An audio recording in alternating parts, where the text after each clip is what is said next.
Hello students, हम पढ़ रहे हैं लेसन 6 जिसका शीर्षक है गिरधर नागर, जिसकी रचयिता संत मीराबाई जी हैं।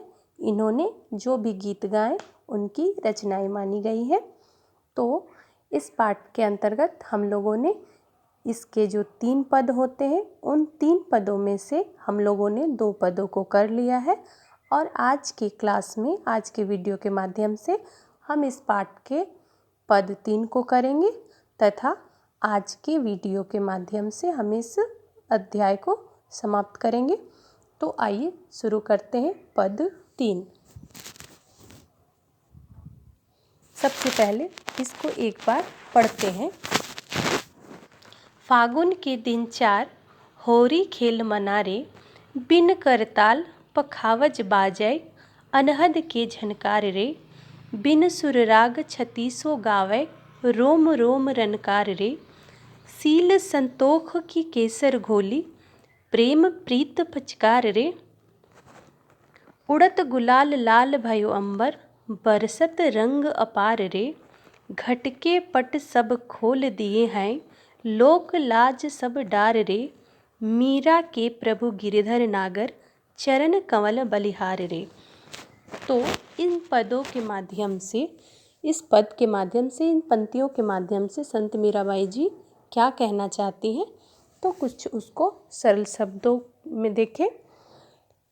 फागुन, फागुन जिसे यहाँ पे मीराबाई फागुन के माध्यम से क्या कहना चाहती है। सबसे पहले कुछ कठिन शब्द हैं जिसको हम एक बार देखें। पखावज एक विशेष प्रकार का बाजा जिसे म्यूजिकल इंस्ट्रूमेंट भी कहते हैं।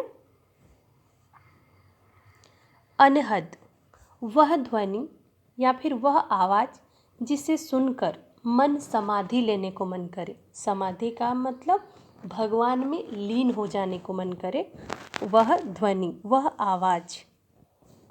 झनकार एक जिसे बीट कहते हैं इंग्लिश में, वह ध्वनि।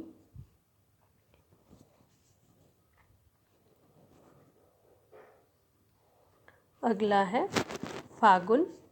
फागुन एक माह का नाम, एक महीने का नाम जब होली का त्यौहार मनाया जाता है। छत्तीसु, छत्तीसु का अर्थ यहाँ पे है श्रेष्ठ। अगला है संतोख। संतोख का अर्थ होता है संतोष, जिसे सेटिस्फैक्शन कहते हैं। अगला है अंबर, आसमान। कंवल जिसे कमल कहते हैं, लोटस। अगला है बलिहार रे, निछावर करना, सब कुछ समर्पित करना। अगला पट, पट का अर्थ द्वार होता है या दरवाजा। घट, घट का मतलब होता है हृदय, दिल। ये कुछ कठिन शब्द थे। एक और शब्द है शील। शील का अर्थ यहाँ पर है जिसे शीलता, शालीनता या फिर सदाचार भी कहा गया है। तो ये कुछ कठिन शब्द हैं जिनको मुझे लगा पहले शब्दार्थ करना चाहिए। तो आइए अब फिर आगे इसके भावार्थ को देखें।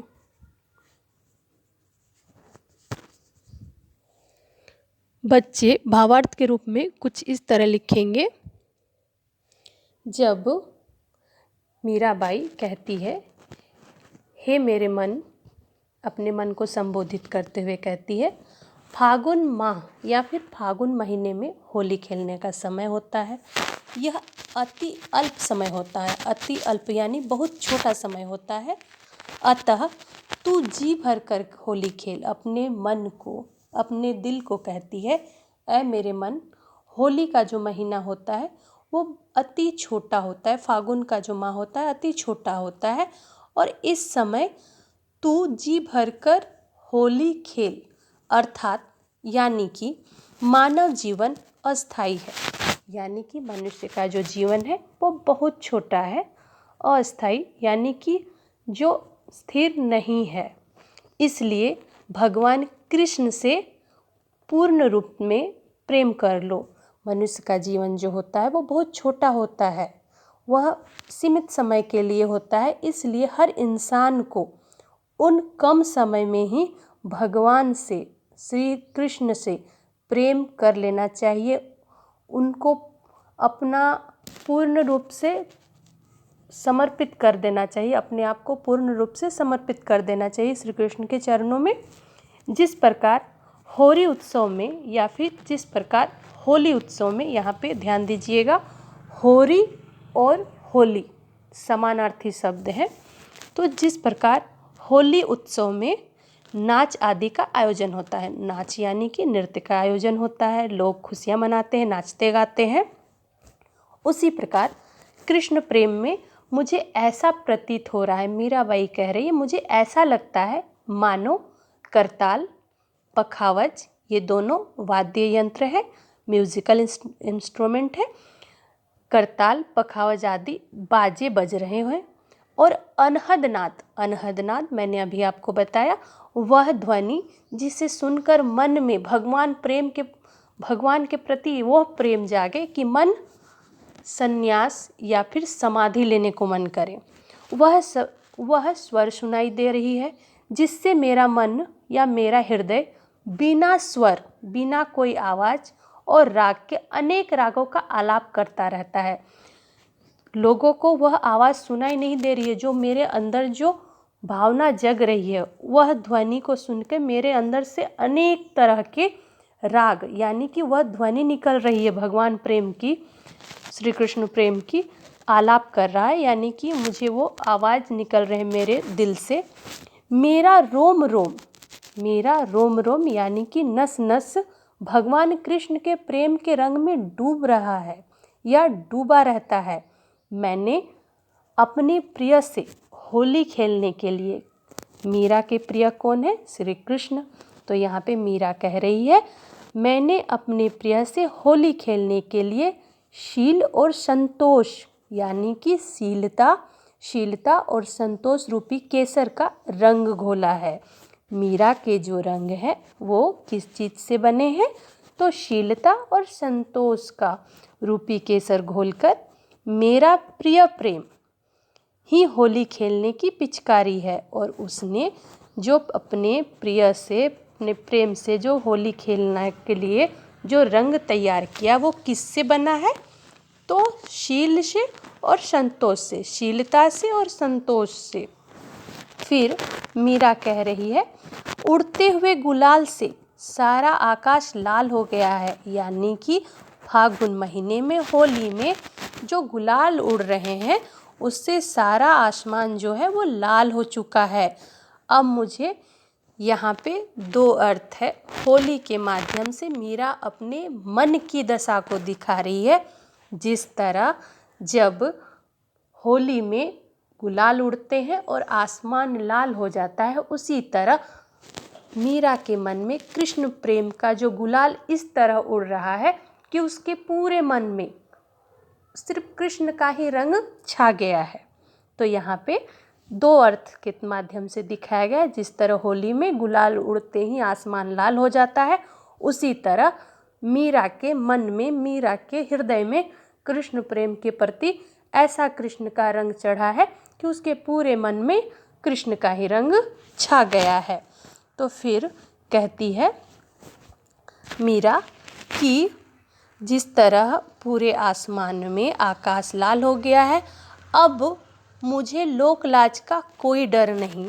यानी कि जिस रंग में मीरा पूरी तरह से रंग चुकी है, अब उस रंग के कारण, उस अनंत प्रेम के कारण अब उसे किसी भी समाज का, लोक का कोई लज्जा नहीं है, कोई शर्म नहीं है।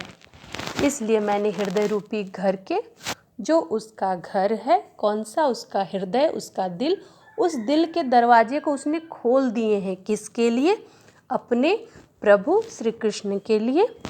और फिर कहती है, अंत में मीरा कहती है कि मेरे स्वामी गोवर्धन पर्वत को धारण करने वाले, जिन्हें गिरिधर नागर कहा गया है, तो जो गोवर्धन पर्वत को धारण करते हैं वही हमारे कृष्ण भगवान हैं और मैं अपने आप को उनके चरण कमलों में अपना सर्वस्व निछावर कर दिया है। अंतिम पंक्तियों में मीरा यही कहती है तथा हमें इस पद के माध्यम से यही सरल अर्थ और भावार्थ लिखेंगे।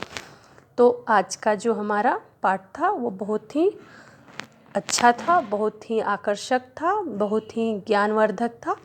तो हमारा जो आज का आपका होमवर्क है वह है इसी अध्याय का यानी कि अध्याय 6 के जो प्रश्न हैं यानी कि पेज नंबर 25, पेज नंबर 25, इसमें जो भी प्रश्न है वह आप सिर्फ उपयोजित लेखन छोड़ के सभी को जो कि संजाल बनाने के लिए हैं और फिर प्रवाह तालिका है और फिर नंबर 3 में जो यानी कि आपको कुल प्रश्न संख्या 1 संजाल पूर्ण कीजिए, प्रवाह तालिका पूर्ण कीजिए, क्वेश्चन नंबर 2, क्वेश्चन नंबर 3 इस अर्थ में आए शब्द को लिखिए यानी दासी के लिए कौन सा शब्द है, साजन के लिए कौन सा शब्द है, बार बार के लिए कौन सा शब्द आया, आकाश के लिए कौन सा शब्द है।